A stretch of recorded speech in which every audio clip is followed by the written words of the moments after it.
Toft, and welcome back to Wargaming in Westeros. Last time we talked about the great houses and which of them will and won't appear in Cool Mini or Not's Song of Ice and Fire miniatures game. But the great houses are not the only factions in the world of Ice and Fire. Let's talk about some of the other factions we might see. Book and movie spoilers ahead. The Free Folk. The Free Folk, or Wildlings, are a really exciting faction because they are made up of so many different groups, which means they'll have a huge variety of units to choose from bronze-wielding Thins to the Hornfoot men who can walk on the snow.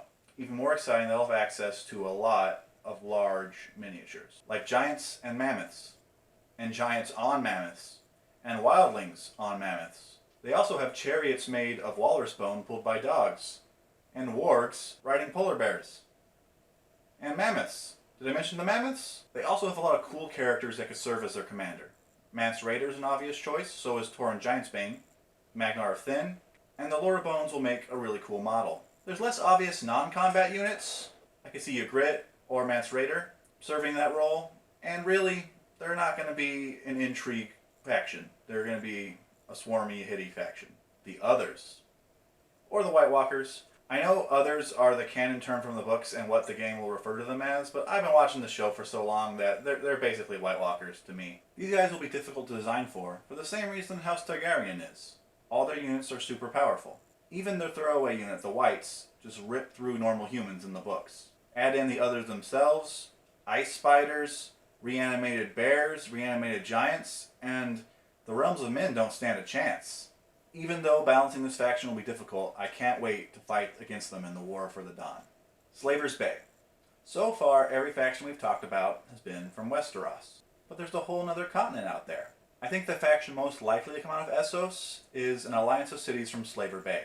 Basically everyone participating in the Siege of Meereen. This would include the surviving masters of Yunkai, Astapor, and Meereenese rebels. But could also include Volantis and Old Gis. Casting the net wide like that gives us a huge variety of potential units to work with. We could see enslaved Unsullied that have never been freed, Sons of the Harpy from Meereen, Giscari Legions from Old Gis, which are these spearmen units that are totally full of themselves but actually aren't very good, slave soldiers from Volantis with tiger stripes painted on their face, which will be a nightmare to paint but sound pretty cool, and Clanker Lords from Yunkai, which lead a collection of totally untrained slave soldiers, many of whom are still chained together because they can't be trusted. These guys are definitely the swarm army, and I would love to take Dany up against them and turn them all into dragon food. And those are the factions I think will eventually make it into the game. Now, let's talk about the ones I think won't make it. Dothraki. Dothraki are great, but they have no unit diversity. I expect we'll see two types of Dothraki units. One, a cavalry unit with a melee and a ranged attack, and the other, a cavalry unit with just a melee attack. It's just not enough to make a faction. Instead, I think we'll probably see them included in House Targaryen and Slaver Bay forces.